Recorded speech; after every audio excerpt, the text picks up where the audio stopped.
Olá, queridos amigos da Novo Tempo, sejam todos bem-vindos ao programa Bíblia Fácil, seu programa semanal de estudo da Bíblia.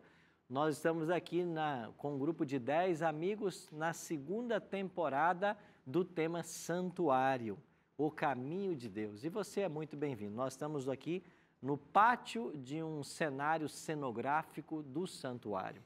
E a cada dia temos aprendido um pouquinho mais a respeito do santuário, das suas festas e cerimônias. Por falar em festas, semana passada estudamos a respeito das festas da primavera. Hoje, as festas do outono. Esse será o nosso tema. 3 eram as festas do outono e nós vamos passar uma por uma daqui a pouquinho. Mas antes, eu queria oferecer para você esse DVD aqui, ó, Santuário, Caminho de Deus. É um presente da Novo Tempo para você, tá bem? Você pode ligar para nós, horário comercial, 12 21 27 3121. Se você quiser agora, você pode mandar uma mensagem para o nosso WhatsApp, 12 98100 1425. Ou, se você preferir, acesse a nossa página na internet, novotempo.com/Bíblia Fácil. Esse DVD é um presente para você. Nós gravamos lá em Israel. Os mesmos temas que aqui eu estou estudando também estão nesse DVD. Um material muito rico. Peça o seu, é de graça. E nós vamos enviar pelos correios para a sua casa e você recebe aí, tá bem? Nós estamos com amigos que vieram de São Paulo, Pernambuco, Espírito Santo e Paraná. Esses são os 4 estados com representantes no Bíblia Fácil nessa segunda temporada. E hoje vamos abrir a Bíblia mais uma vez para estudarmos as festas do outono. O povo de Israel gostava de festa. Nosso Deus é um Deus alegre, que gosta de ver o seu povo feliz. E hoje nós vamos continuar aprendendo a respeito desse tema, as festas do outono. Mas antes de começarmos aqui a estudar o livro sagrado, quero convidar você para nós orarmos, pedindo a bênção de Deus para o estudo. Vamos orar?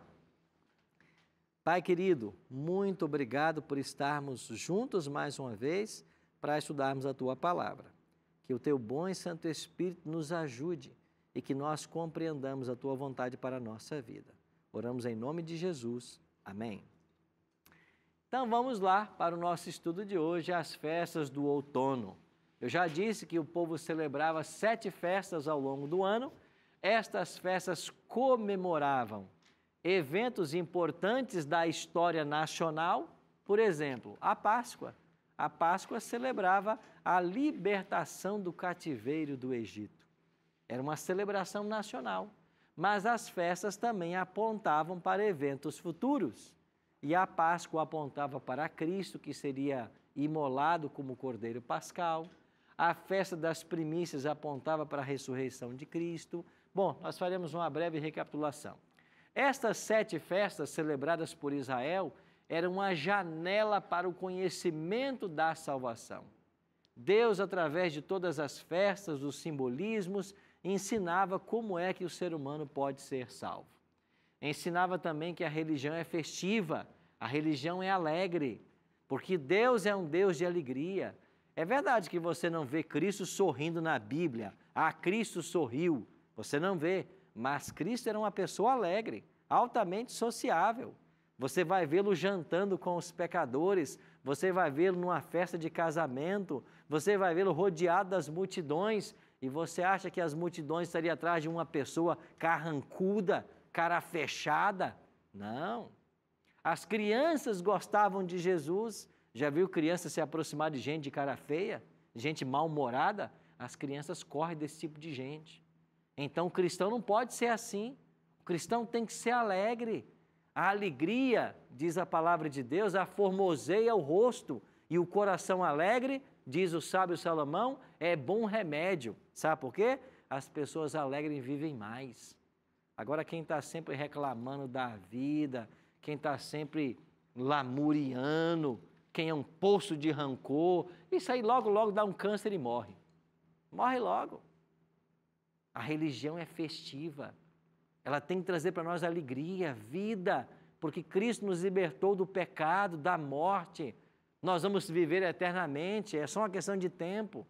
Isso não são boas notícias? O Evangelho, não é isso que o Evangelho significa? Você sabia que a palavra Evangelho é uma palavra grega, né? Evangelion. E a palavra grega Evangelion quer dizer boas novas, boas notícias. Então não existe Evangelho que não seja boa notícia. Agora um detalhe a mais que nós temos que recordar. A relação tipológica das festas não eram apenas no evento em si, mas também em termos de tempo, ou seja, os eventos tipificados pelas festas tiveram que ocorrer no mesmo dia e mês em que estes eram celebrados. Eu vou dar um exemplo para vocês aqui. A Páscoa, ela foi celebrada no dia 14. E Jesus também celebrou a Páscoa com os discípulos, matando o cordeiro no dia 14 e comendo a carne com eles no dia 15.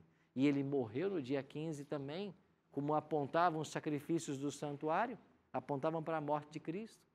Nós estudamos semana passada que a festa das primícias, por exemplo, era celebrada no domingo e ela apontava para a ressurreição de Cristo. E foi num domingo que Jesus ressuscitou.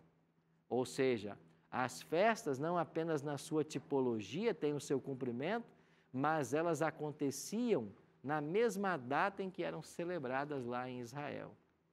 O Pentecostes acontecia sempre num domingo, e foi num domingo, 50 dias após a festa das primícias, que também os discípulos receberam o Espírito Santo no dia de Pentecostes. Está lá em Atos capítulo 2.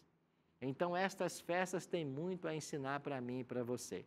E o importante hoje é que nós vamos entender que se as festas da primavera apontavam para a primeira vinda de Cristo e para a sua morte na cruz, as festas do outono, que hoje vamos estudar, elas apontam para a segunda vinda de Cristo. Então, elas têm o seu cumprimento tipológico em nossos dias. E você vai entender melhor esse assunto.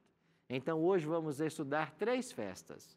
As festas das trombetas, da expiação e a festa dos tabernáculos. E como que elas se cumprem em nossos dias. Então, vamos hoje olhar para as festas do outono. Mais uma vez, lembrando o calendário dos hebreus para vocês.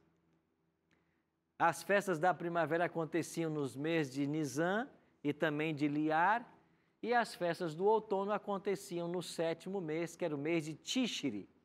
E esse mês de Tishri, ele é comparado ao nosso mês de setembro ou outubro do nosso calendário.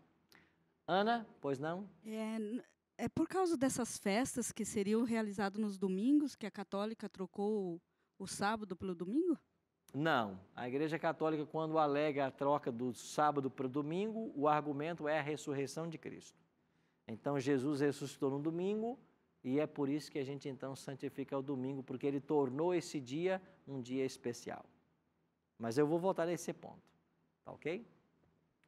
Vamos, então, à primeira ou à quinta festa, né? Das 7, a quinta, festa das trombetas. Olha a orientação de Deus em Levítico 23, 23 a 25.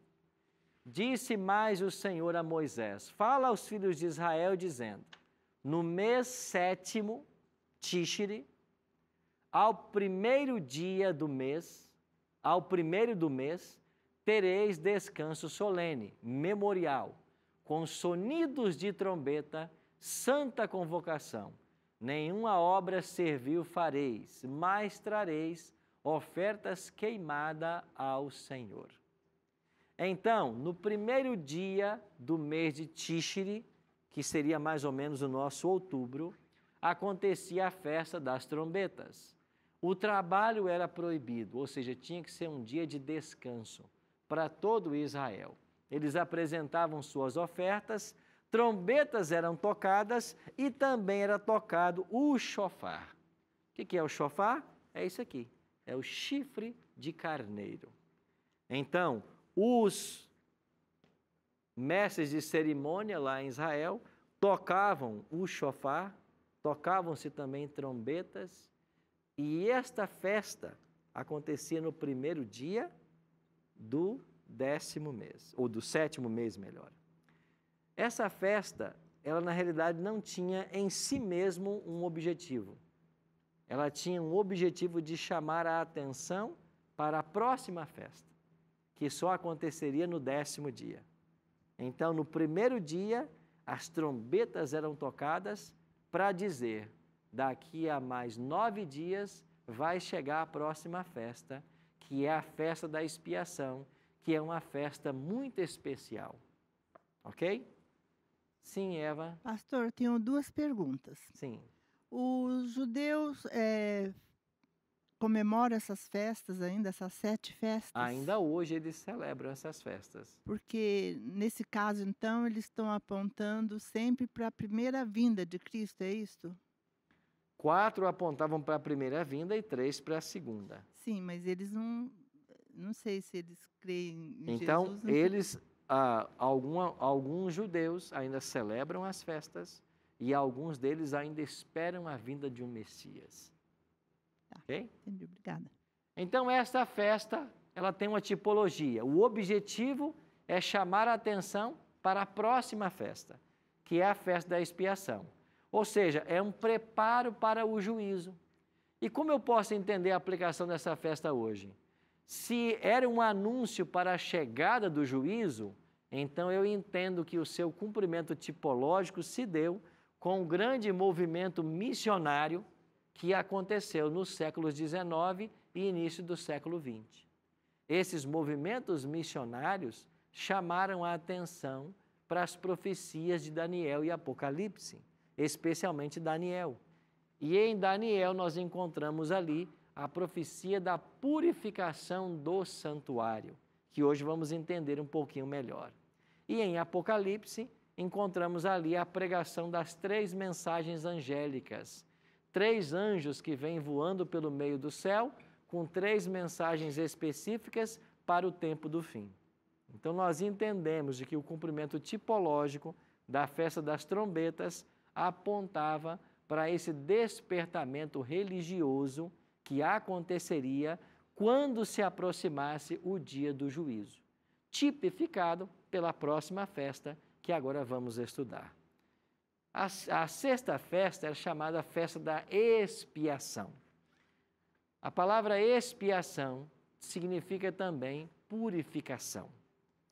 Lembram vocês de que o santuário recebia aqui os pecadores todos os dias para confessarem seus pecados, animais eram mortos e então o registro do pecado era feito no santuário através do sangue ou através da carne comida pelo sacerdote? O sacerdote entrava lá dentro do santuário e com isso o pecado saía do pecador para o animal, do animal para o sacerdote e do sacerdote para o santuário. O ano inteiro. Isso contaminava o santuário. E um dia por ano, o povo de Israel fazia a purificação do santuário. Era o dia da expiação. Então, a 6ª festa era a festa mais importante na história de Israel, porque era o dia do juízo para a nação toda, quando Deus perdoaria todos os pecados ou apagaria todos os registros de pecados daquele último ano. Então, vamos ver a orientação de Deus. Levítico 23, 27 a 29. Mas, aos 10 deste mês 7º, dia 10 do 7º mês, será o dia da expiação. Tereis santa convocação e afligireis a vossa alma. Trareis oferta queimada ao Senhor. Nesse mesmo dia, nenhuma obra fareis, porque é dia de expiação, para fazer expiação por vós perante o Senhor vosso Deus. Porque toda alma que nesse dia se não afligir, será eliminada do povo.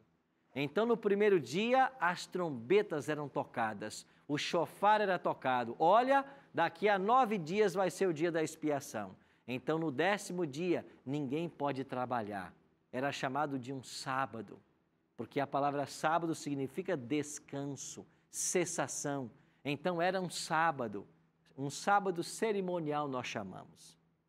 Agora o dia 10 podia cair numa segunda-feira, numa quarta-feira, numa quinta-feira, num sábado, num domingo. Não importava o dia que ele caía, era chamado de dia de sábado. Não sábado semanal, sábado cerimonial. Por quê? Porque nesse dia era um feriado, ninguém podia trabalhar. E quem não estivesse em contrição, quem não estivesse em oração, que não estivesse confessando os seus pecados e acompanhando todo o ritual que aconteceria, seria eliminado do povo, seria morto. Então toda a nação de Israel estava contrita. E aí o que acontecia? Nesse 10º dia do 7º mês, entrava em cena a mais alta autoridade religiosa de Israel, o sumo sacerdote. Sacerdotes que trabalhavam aqui no pátio do santuário, haviam vários. Sumo sacerdote, só havia um. E a função dele era vitalícia. Quando ele morria, entrava outro. Então, nesse dia, vinha aqui para o santuário o sumo sacerdote. Em realidade, ele vinha alguns dias antes, porque ele morava no santuário para quando se aproximava o dia da expiação. E então, o santuário estava poluído pelos pecados e precisava passar por uma purificação dos registros do pecado. O que acontecia então? Vamos ao ritual. Levítico 16 tem um ritual. O ritual era o seguinte: quando o sumo sacerdote chegava aqui, eles traziam à presença dele 2 bodes. Primeiro ele havia matado um animal para confessando os seus próprios pecados, para perdão do seu pecado, mas depois então ele começava a oficiar o ritual. 2 bodes eram trazidos à presença dele. Ele lançava sorte sobre os bodes, e um bode caía para o Senhor, o outro bode era sorteado para Azazel. Essa expressão Azazel, ou bode emissário, era um termo que eles usavam para o bode que representaria um demônio que habitava no deserto. Azazel era essa cultura dos judeus. Azazel é um demônio do deserto. Então, o bode para o Senhor passaria a representar Cristo. O bode para Azazel, ou bode emissário, como também era chamado, passaria a representar Satanás. O que o sumo sacerdote fazia com o bode para o Senhor? Ele imolava esse bode. E com o sangue desse animal, ele entrava dentro do santuário para fazer a purificação e o apagamento dos registros de pecado. E isso acontecia no Santo dos Santos, lá diante da Arca da Aliança. Então, só entrava no Santíssimo, ou Santo dos Santos, o sumo sacerdote, uma vez por ano, no 10º dia do 7º mês. E ele fazia todo o ritual de purificação. Quando ele terminava esse ritual, e eu quero que você abra a sua Bíblia agora, em Levítico, capítulo 16, porque esse é um detalhe que nós temos que ter muito cuidado para compreender. Levítico, capítulo 16. Bem aí no início da Bíblia, na página 85. Levítico capítulo 16, você que está em casa, leia comigo aí também na sua Bíblia. Levítico capítulo 16. Olha para o versículo 20. Olha o que diz o verso 20. Havendo, pois, acabado de fazer a expiação pelo santuário, pela tenda da congregação e pelo altar, então fará chegar o bode vivo. Quem era o bode vivo? Azazel. Então, quando é que o bode Azazel entrava em cena? Havendo acabado de fazer a expiação. Algumas pessoas criticam a igreja adventista por causa desse ensino nosso, que na realidade é um ensino bíblico. Eu estou lendo aqui a Bíblia. Nos criticam por dizermos que o bode Azazel, ou emissário, representa Satanás. E que Satanás, de alguma forma, expia pecados ou intercede por pecadores. Nós nunca ensinamos isso. E o texto da Bíblia é bem claro em dizer que, havendo terminado a expiação, Ou seja, o sumo sacerdote terminou a expiação com o sangue do bode que foi morto, que representava Jesus. Acabou a expiação, agora entra em cena o bode Azazel. E o que faz o sacerdote, o sumo sacerdote? Quando ele sai do santuário, ele põe a mão na cabeça de Azazel e os pecados que estavam registrados no santuário são colocados sobre ele e agora alguém pega esse bode e leva lá para o deserto. E lá no deserto esse bode vai morrer de fome e sede. Por que essa cerimônia acontecia assim? Para que o santuário fosse purificado e então, quando terminava todo o processo ritual, o sumo sacerdote abençoava o povo de Israel e eles começavam agora a próxima festa, que eu vou explicar daqui a pouquinho, que era a festa dos tabernáculos. Festa esta que durava 7 dias. E em 7 dias o povo celebrava e comemorava o perdão dos seus pecados no ato de se purificar o santuário. Sim, minha amiga? O templo, você falou que o templo terminou na era de 70, né? Foi destruído no ano No ano 70, em Jerusalém. Até a morte de Cristo, que é quando ele é reconhecido como sumo sacerdote, como que era feito esse relacionamento do povo com Deus? Porque já não tinha um templo, já não ainda sacrificava animais. Sim. Mas onde que era feito isso? No templo em Jerusalém. Porque veja, quando Cristo veio, e Cristo foi batizado no ano 27 da nossa era, e ele foi crucificado no ano 31, então Cristo visitou o templo várias vezes. Quando ele começou o ministério público, ele foi lá e purificou o templo. Quando ele terminou o ministério público, ele voltou lá e também purificou o templo. Então era lá no templo que os sacrifícios aconteciam. E também o ritual do dia da expiação. Então Cristo testemunhou tudo isso. Cristo morre no ano 31 e só no ano 70 é que o santuário foi destruído. Entendo. Voltando um pouco, por que para cada pecado tinha um tipo de animal? Existe graus de pecado, graus de consequência de pecado? Eu penso que todo pecado é ofensivo a Deus, mas tem pecados que as consequências são maiores ou menores. Daí a variação de animal. Por exemplo, alguém que pecou por ignorância. Ele pecou sem saber que era pecado, mas ele pecou. Ele não conhecia o assunto. É um tipo de animal. Alguém que pecou conhecendo, sabendo que era pecado. Eu acho que isso é mais grave, certo? Todo pecado é ofensivo a Deus. Agora alguém foi lá e tirou a vida de alguém. Ele pode restituir isso? Quando alguém roubava um boi em Israel, tinha que devolver 5, porque roubou um. Mas você tirou uma vida, como é que você devolve isso? Então, todo pecado é ofensivo, mas há consequências diferentes para cada tipo de pecado. Eu acho que esta variação é que dava lugar a animais diferentes. Certo? Então, o ritual da expiação era quando o povo de Israel passava por um juízo.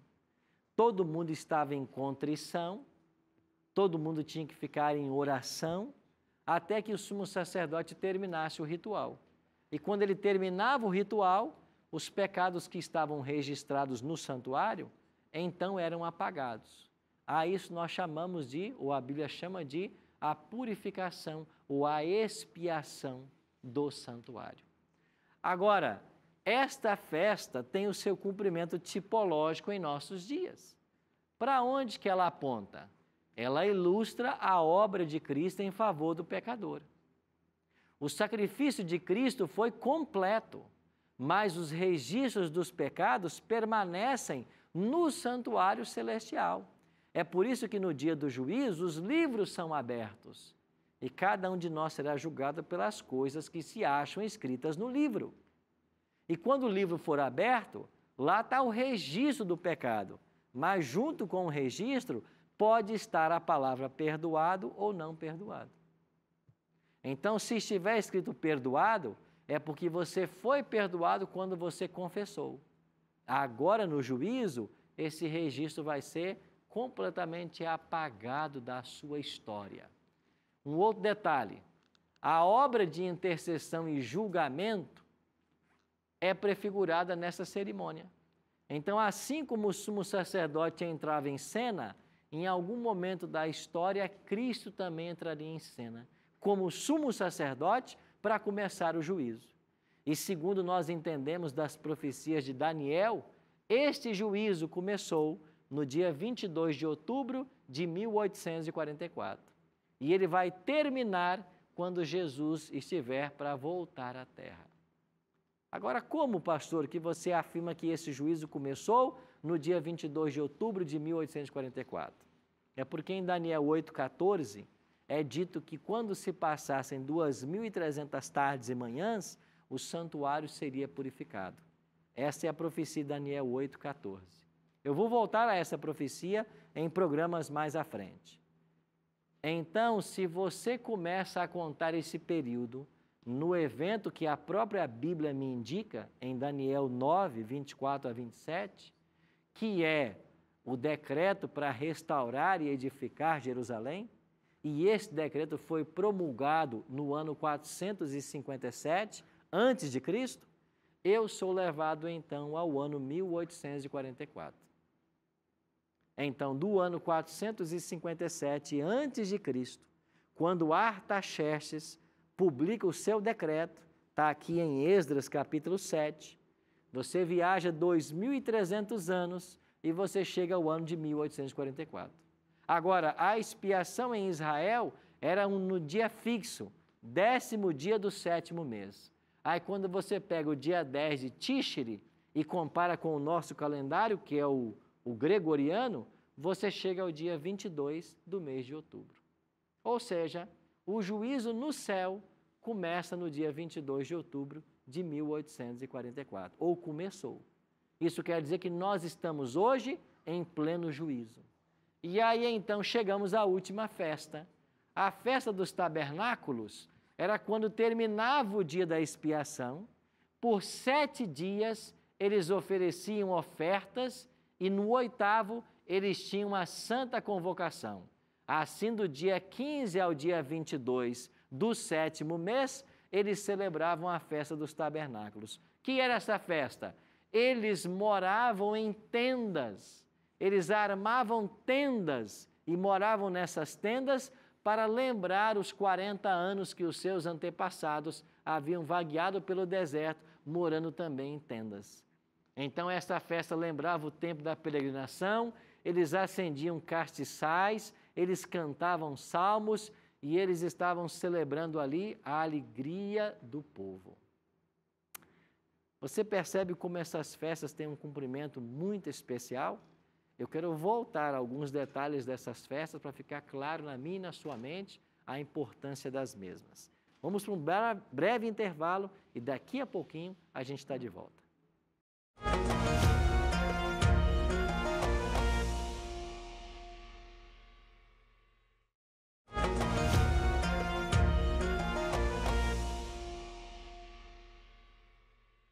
Estamos de volta com o programa Bíblia Fácil. O intervalo foi rapidinho, não? Hoje aprendendo sobre as festas do outono. São 3 as festas que eram celebradas no outono em Israel. Eles celebravam a festa das trombetas, a festa da expiação e a festa dos tabernáculos. Nós vimos que essas festas apontavam para o passado, para eventos da história nacional de Israel e apontavam também para o futuro. Elas tipificavam aspectos do ministério que Cristo viria para exercer em nosso favor. E vamos compreender melhor esse assunto, porque se as festas da primavera apontavam para a primeira vinda de Cristo, festas que estudamos semana passada, as festas do outono, que hoje estamos estudando, elas apontam para a segunda vinda de Cristo. E eu vou explicar um pouquinho melhor isso para vocês. Antes, eu quero oferecer um presente para você. Nós temos aqui o DVD Santuário, o Caminho de Deus. Você não pediu o seu ainda não? Peça agora. É um presente da Novo Tempo para você. Eu vou mostrar aqui para você. DVD Santuário, o Caminho de Deus. Nós gravamos esse DVD em Israel. Lá tem um santuário montado no mesmo tamanho da metragem bíblica no deserto de Timna. Melhor, no Parque Nacional de Timna, que fica no deserto do Negev. E nós fomos lá para gravar esse DVD. gravamos também em Siló, primeira capital do povo de Deus, gravamos também em Jerusalém, em vários locais. Esse material é muito especial e você vai gostar disso. Peça o seu agora para a gente. Está com o WhatsApp aí? Manda um WhatsApp para nós, 12 98100 1425. Diga assim, eu quero o DVD Santuário. Você vai receber um link onde você vai colocar os seus dados postais e nós vamos mandar para a sua casa pelos correios, tá bem? Se você está navegando na internet agora, já acesse o nosso site, novotempo.com/Bíblia Fácil. Lá você vai encontrar esta imagem, clica nela, preenche o formulário e nós mandamos para a sua casa. Ou, se você preferir, liga para nós em horário comercial. Nosso telefone 12 21 27 3121. Não esquece de curtir também as nossas páginas nas redes sociais. Nós temos o Facebook, facebook.com/BíbliaFácilNT, e nós temos o nosso canal no YouTube, youtube.com/BíbliaFácil. Se inscreve lá no canal. Por quê? Porque todos os programas Bíblia Fácil, do Bíblia Fácil, a gente posta sempre na sexta-feira, meio-dia. E você é o primeiro a receber o programa. Antes que vá ao ar, você já pode assistir aí no YouTube. Se inscreve no nosso canal, youtube.com/BíbliaFácil. E você vai receber em primeira mão conteúdos exclusivos, inclusive, para você acompanhar aí todo o nosso programa. Tá ok? Terminamos o primeiro bloco falando a respeito das festas. Cada festa, ela tinha uma tipologia. E eu queria recapitular isso com vocês. A última festa das 7, a festa dos tabernáculos, era uma festa celebrada em 7 dias, o povo habitava em tendas, e para que essa festa apontava? Ela apontava para a restauração do novo céus e da nova terra. Ela apontava para a eternidade, momentos de alegria, quando os salvos celebrarão a vitória. Ou seja, a primeira festa celebra a saída do Egito, a última festa celebra a entrada na nova Canaã. Você percebe como a festa acompanhava o povo de Deus ao longo de toda a sua trajetória? Mas eu queria fazer uma breve recapitulação com vocês, porque a festa das trombetas, da expiação e dos tabernáculos, elas se relacionam com a volta de Jesus. Então vamos recapitular. Primeiro dia do 10º mês, os sacerdotes tocavam o chofar. Festa das trombetas. Não só o chofar, mas trombetas também eram tocadas. Elas anunciavam o quê? Pessoal, se prepare. O dia do juízo está chegando. Daqui a 9 dias será o dia do juízo. Chegou então o dia do juízo. Quem é que entra em cena nesse dia? Sumo sacerdote, a mais alta autoridade religiosa de Israel. Aí o sumo sacerdote matava um carneiro e oferecia pelos seus pecados, se banhava, vestia uma veste simples e vinha aqui para o santuário para realizar o ritual. 2 bodes eram trazidos à presença dele, ele lançava a sorte, um bode morria, esse apontava para Cristo, o outro bode era solto no deserto, esse apontava para Satanás. Quando Jesus voltar, Apocalipse 20, versículo 1 e 2, diz que um anjo vai pegar Satanás e vai aprisioná-lo com uma grande corrente. E ele vai ficar preso por 1000 anos. Esse bode que ia para o deserto representa a prisão de Satanás por 1000 anos. Porque a terra, depois da volta de Jesus, vai ficar desolada e vazia. Os ímpios vão morrer. Os salvos vão para o céu. Não vai haver nenhum habitante na terra. E quem é que vai estar aqui preso na terra? O diabo e seus anjos. Por quanto tempo? 1000 anos. Aí o profeta Jeremias, no capítulo 4, faz uma descrição da terra. Abra sua Bíblia aí. Vamos ler comigo? Porque esse texto não está aqui no slide. Olha o que disse o profeta Jeremias no capítulo 4. Uma visão profética a respeito desse momento em que Jesus volta, leva os salvos para os céus, os ímpios estão mortos e Satanás estará preso. Olha para o versículo 23. página 508. Página 508. Jeremias 4, 23. Olhei para a terra, e ei-la sem forma e vazia, para os céus, e não tinham luz. Olhei para os montes, e eis que tremiam, e todos os outeiros estremeciam. Olhei, e eis que não havia homem nenhum, e todas as aves dos céus haviam fugido. Olhei ainda, e eis que a terra fértil era um deserto, e todas as suas cidades estavam derribadas diante do Senhor, diante do furor da sua ira. A palavra de Deus ensina que quando Jesus voltar, haverá maremotos, terremotos, grande saraivada de pedras, os elementos ardentes se desfarão, ou seja, não ficará aqui nenhuma construção de pé. Você conhece a grande cidade de São Paulo? Não vai ficar nenhum edifício em pé. Você conhece a cidade do Rio de Janeiro? Nova York? Tóquio? Não vai ficar nenhum edifício em pé. Tudo vai ruir. Não vai haver nenhum ser humano sobre a terra, porque os salvos serão levados para os céus, os ímpios estarão mortos, e por 1000 anos Satanás vai ficar aqui vagueando nessa terra. Este ensino da Bíblia é tipificado pelo bode Azazel, que era levado para o deserto. E ele vai receber sobre ele, Satanás, a responsabilidade dos pecados que ele cometeu e que levou os ímpios também a cometerem. 1000 anos. Terminado 1000 anos, Jesus voltará novamente à terra com a cidade santa, a Nova Jerusalém. Estamos agora em Apocalipse 21. E quando a cidade santa descer dos céus, os ímpios ressuscitarão. Satanás estará solto. Ele vai reunir os ímpios para atacar a cidade santa, para tentar destruí-la ou invadi-la, e então Deus vai mandar fogo dos céus e vai destruir Satanás, os anjos maus e todos os ímpios. O mesmo fogo que destrói a terra, que destrói os ímpios, purifica a terra, e aqui será a eterna morada dos salvos. Ou seja, tudo isso estava tipificado pelas festas. E o dia do juízo, que era o dia da expiação, agora está em andamento. E nesse exato momento Jesus é sumo sacerdote, está lá no Santíssimo do Santuário. Ele entrou lá no dia 22 de outubro de 1844 e ele está agora julgando. Julgando para quê? Para saber quem é que vai ser salvo e quem é que vai se perder. E quando ele terminar o juízo, ele vai voltar à terra para buscar os salvos.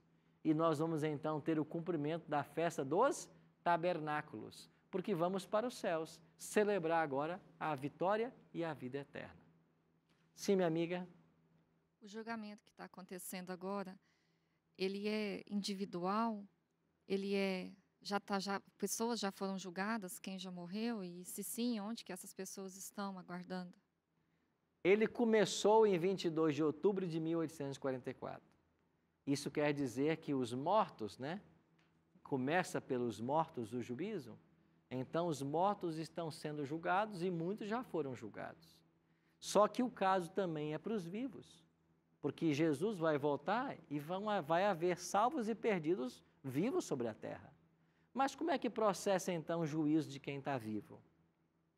O meu nome entra em julgamento, mas o caso não é definido. Porque existem na Bíblia alguns eventos que definem a situação espiritual de uma pessoa. Primeiro evento que define a situação espiritual de alguém, a morte. Quando alguém morre, ele deixou de fazer escolhas.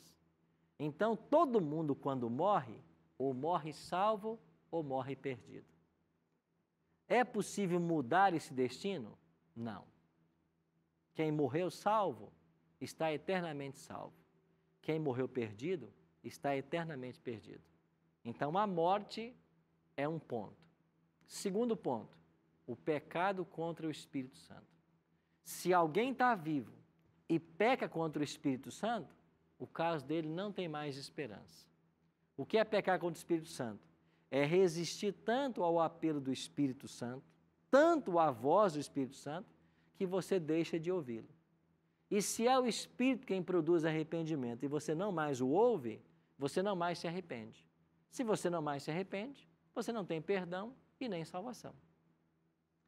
Terceiro momento, Jesus deixar o santuário celestial. Ele concluir a sua obra. Então, pode ser que alguém não peque contra o Espírito Santo, então o caso dele permanece em aberto, até que Jesus conclua sua obra no santuário. É por isso que diz Apocalipse 15:8, que quando Jesus sair do santuário, o santuário vai se encher de fumaça e ninguém mais vai poder entrar no santuário. E Apocalipse 22:11 diz que quando Jesus deixar o santuário, continue o santo, ainda sendo santo, na prática da santidade, e continue o ímpio, ainda sendo ímpio, o imundo, ainda sendo imundo. Ou seja, quando Jesus terminar o juízo nos céus, quem está salvo, quem está perdido, está perdido. Ficou claro para você? Zé Carlos. Luiz Carlos. Pastor, sobre o milênio, esses 1000 anos que Satanás ficará preso, né? Esses 1000 anos, ele é simbólico ou ele é literal? Nós entendemos ser um período 1000 anos literal. Então, há profecias na Bíblia onde o princípio dia-ano se aplica. Um dia representa um ano, certo? É o caso de Daniel 8,14, 2.300 tardes e manhãs. Mas na descrição de Apocalipse, a ideia ali é 1000 anos. A expressão já é 1000 anos. Então não é um dia profético, não é um tempo profético. Cremos num tempo literal de 1000 anos. Então 1000 anos vão separar a segunda vinda de Cristo da descida da cidade santa à Nova Jerusalém. Ok, obrigado. Ok? Amigos, vocês percebem então como que as festas apontavam para cumprimentos escatológicos? Isso quer dizer que hoje nós estamos vivendo na sexta festa. Nós estamos vivendo o grande dia escatológico da expiação. Porque nesse exato momento, Cristo está no santuário celestial atuando como juiz. Porque ele está na função sumo sacerdotal. É por isso que o anjo de Apocalipse 14, versículos 6 e 7, diz assim: temei a Deus e dai-lhe glória, pois é chegada a hora do seu juízo. Então, a mensagem de Apocalipse 14, 7 é a mensagem que nós temos para pregar hoje. O juízo já começou. Nós vamos entender mais futuramente cada uma dessas etapas do ministério de Cristo. A partir de semana que vem, vamos entender como que Jesus atua em todos os ministérios sacerdotal e sumo sacerdotal. Vamos entender melhor a obra do juízo. Mas por hoje, eu queria que você se ativesse à profecia. Nós estamos no grande dia do juízo. Cada pessoa está sendo julgada. E eu e você precisamos hoje de um advogado. Porque ninguém pode ir a tribunal, ninguém pode ir a um julgamento se não tiver um advogado. Agora, qual é a boa notícia que o Evangelho traz para mim e para você hoje? Qual é a boa notícia? É que nós temos um advogado. E eu queria ler com você para encerrar o programa de hoje esse texto. Olha a primeira carta de João, lá bem pertinho do Apocalipse. Primeira carta de João no capítulo 2. Olha o que João escreveu. 1 João 2, versículo 1. Página 824. 1 João 2, verso 1. Filhinhos meus, estas coisas vos escrevo para que não pequeis.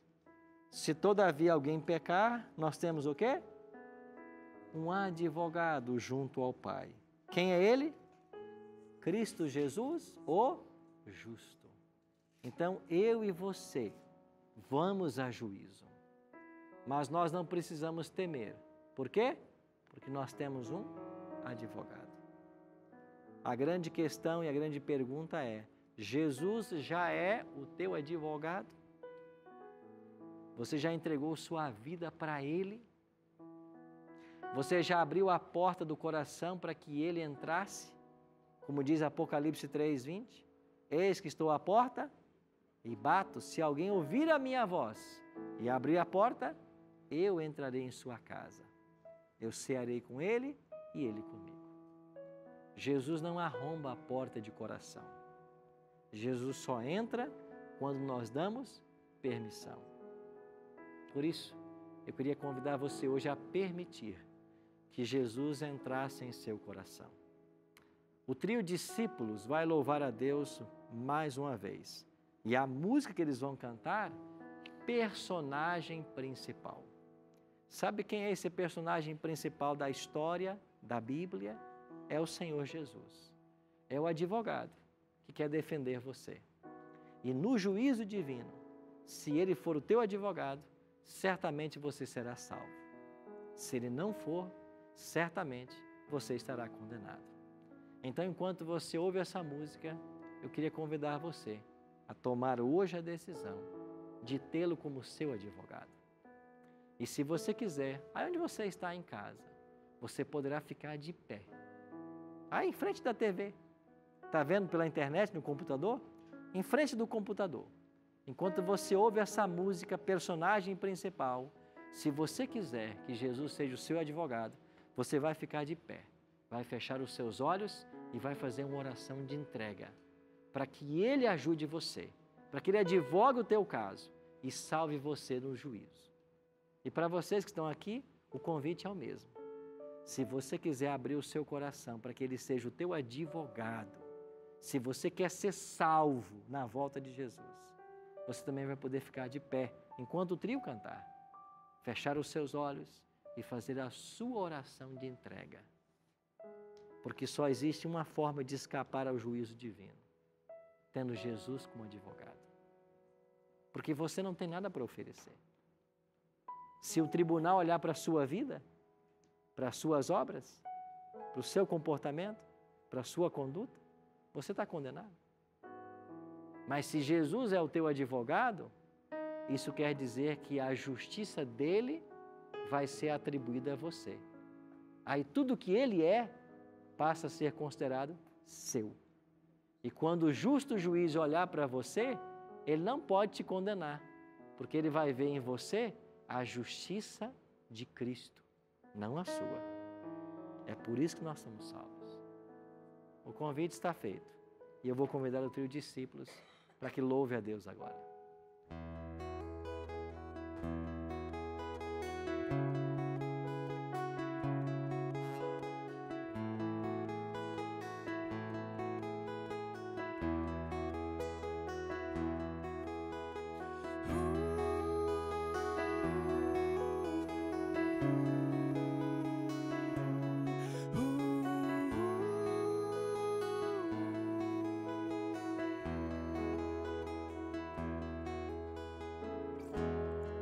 Não tenho tanta coisa para dar,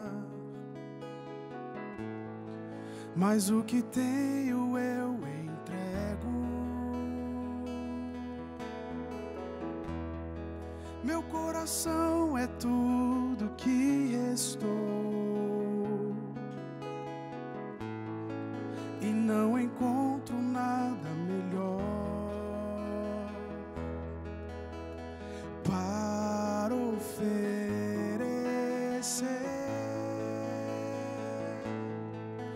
Completo nele quero estar.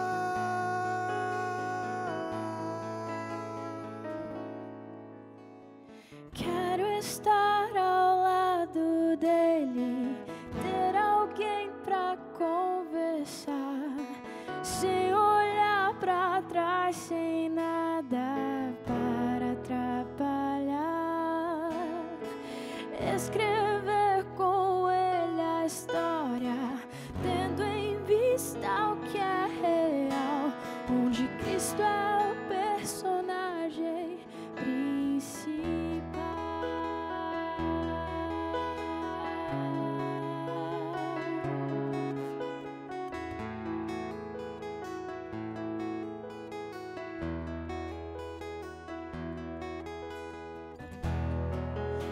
da janela eu vejo amanhã. O céu azul me faz relembrar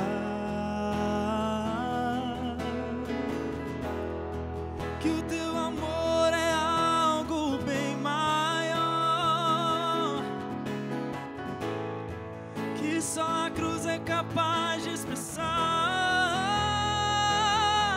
E dia a dia eu vou firmado nele até o fim.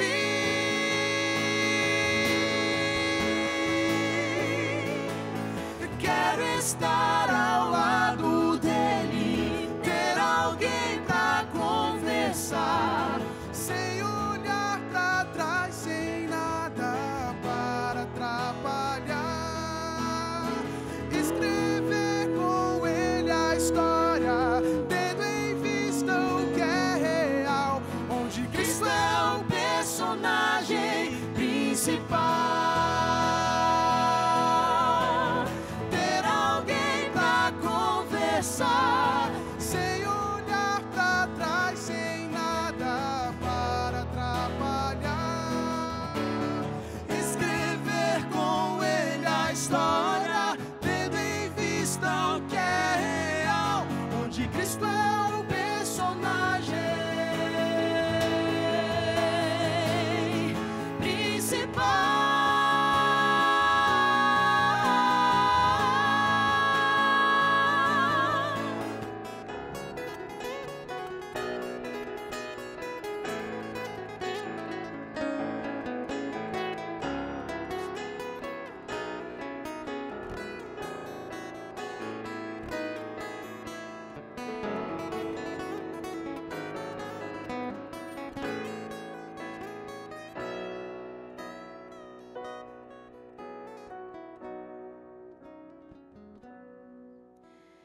Quero estar ao lado dele, ter alguém pra conversar, sem olhar pra trás, sem nada para atrapalhar.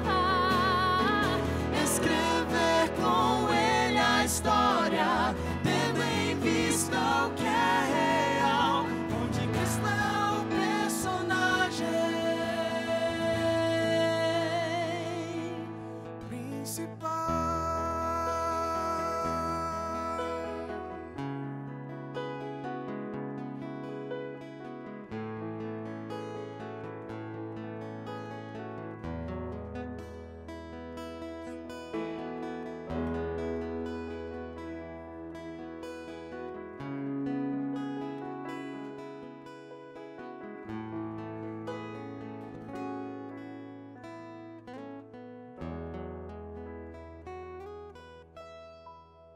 Amém. Louvado seja Deus por você que está em pé. Pode ficar em pé, permanecer em pé. Você que quer que Jesus seja o seu advogado. Você que está em casa também está em pé? Louvado seja Deus por isso. Porque se você não almeja a salvação, se Cristo não for teu advogado, não resta nenhuma esperança para nós. Esse mesmo Cristo que cumpriu cada etapa das festas, vai cumprir a próxima. Ele vai voltar em glória e majestade. E assim como a festa dos tabernáculos celebrava a chegada em Canaã, depois de 40 anos peregrinando, nós vamos celebrar a nossa chegada nos céus, depois de termos passado pelo deserto dessa vida. Só existe um caminho para o céu, que é Jesus. Agora, Deus respeita a sua decisão. Se você não quiser ir para o céu, você não vai. Ninguém vai forçado para o céu. Se você não quiser aceitar Jesus, não precisa. Ele nunca força.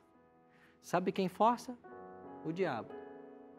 O diabo tenta forçar as pessoas aquilo que ele quer, os seus propósitos.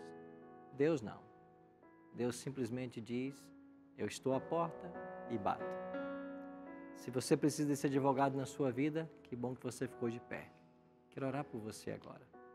Orar por todos nós que estamos aqui. Para que ele seja o nosso advogado nesse tribunal. E que ele nos salve. Pelos méritos dele, não pelos nossos. Vamos orar? Pai querido, muito obrigado, Senhor, porque a Tua graça nos alcança hoje. E nós entendemos de que há um juízo que agora está sendo realizado. Mas nós não podemos comparecer diante do juiz sozinhos. A Tua palavra nos ensina que nós temos um advogado. Que bom que Cristo é o nosso advogado. Nós queremos suplicar que o Senhor entre em nossa vida, entre em nosso coração e faça morada para todos sempre. Nos entregamos mais uma vez ao Senhor, em nome de Cristo. Amém. Semana que vem, nós vamos nos reunir para aprendermos mais um pouquinho a respeito do santuário, em nossa caminhada por esse tema. Eu espero você.